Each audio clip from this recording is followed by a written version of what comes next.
talking Payoneer, net spin, Venmo, stash. Too many ways for you to run my cash. Check reparations, check reparations, check reparations, check reparations, check reparations, check reparations, check reparations, check. Yeah, well if you talking compensation, it's about that time. You get everybody. All giggity is Jay Liggity. And this is the Keep It Pete Piggity. And we talking about why they always got to highlight Negro trauma porn. I'm sure this ain't the case, but I'm sure the dominant society would like to think so. They would like to think that this little buffalo shooting still has everybody shaking. But it says a year after the Buffalo supermarket massacre, the city's black youth is still shaken. I don't think so. They probably went and got strapped up like they were supposed to. Hold on, Y'all ain't talking about that part. the massacre, the Hmm. massacre. So who you seeing on the screen is Jamari Shaw, 16, poses for a portrait in the East Side neighborhood Thursday, May 11th in Buffalo, New York. Shaw is one of the many young people who are still nervous in their surroundings since last year, the racist mass shooting at Tops Market.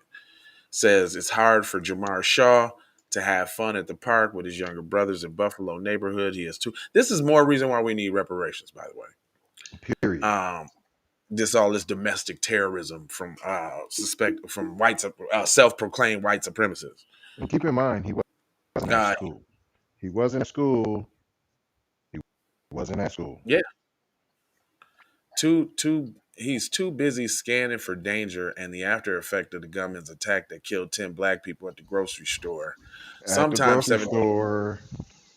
yeah. Sometimes 17-year-old Alana Littleton says that she stays in the car with her family when they drive to that supermarket from their home down the street. Mm. It says it's such a level of tension, Alana said.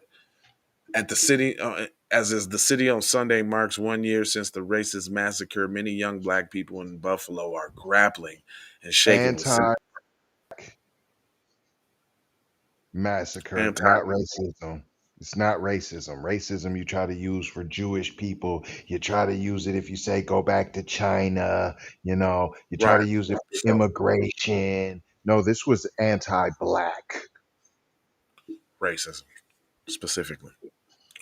And with the tinfoil kufi on, they was going after that security guard that built that energy machine on the real Mm. kufi side of the game.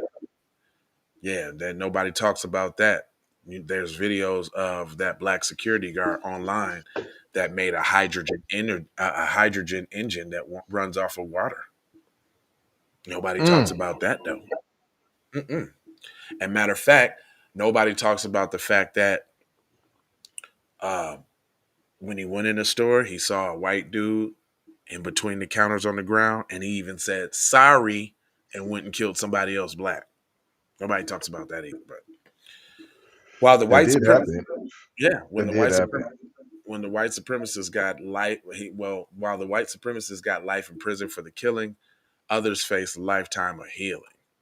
It says, "I am definitely going to carry this with me," Jamari said, and you should be carrying that strap too, homeboy. You got to keep your power tools. You Look, never look, know. and made sure to just well, he paying for his crime now. We hard on crime. You know what I'm saying? So soon as he did it, we got right on it and we gave him life now. He And they paying really for his sins now. And they really only kind of gave him life under the pretenses that he said some anti-Semitic stuff too. I believe. Real talk, because if it was all blackety black, I think it would have went a whole different way. But anyway, the killer from Conklin, New York, a small town about 200 miles away from Buffalo, wrote online that his motivation was preserving white power in the U.S. and he chose to target the Buffalo East Side because it had a large percentage of black residents. Domestic targeted violence, anti-black violence at its finest. That the FBI knew was a problem and continues to know it's a problem and does absolutely nothing about it. Right. They're gonna They're continuing on with heavy Negro trauma porn. They want to explain who was killed and why, and they want to make sure that you know that they were super innocent. See, one of the things of white supremacy is they got to kill somebody who's innocent to make them feel good. They didn't do nothing. They got killed anyway just because of white supremacy. Ah, we love it. Because they're cowards, right? Because they're They are cowards. cowards. Yeah, so I don't want to read all of. We know it was a lot of black people that died. I'm gonna skip all of that. They want to name the names and tell you what they did and what church they went to and how sweet of a person that they was. And I don't really want to hear the Negro trauma porn because you know what?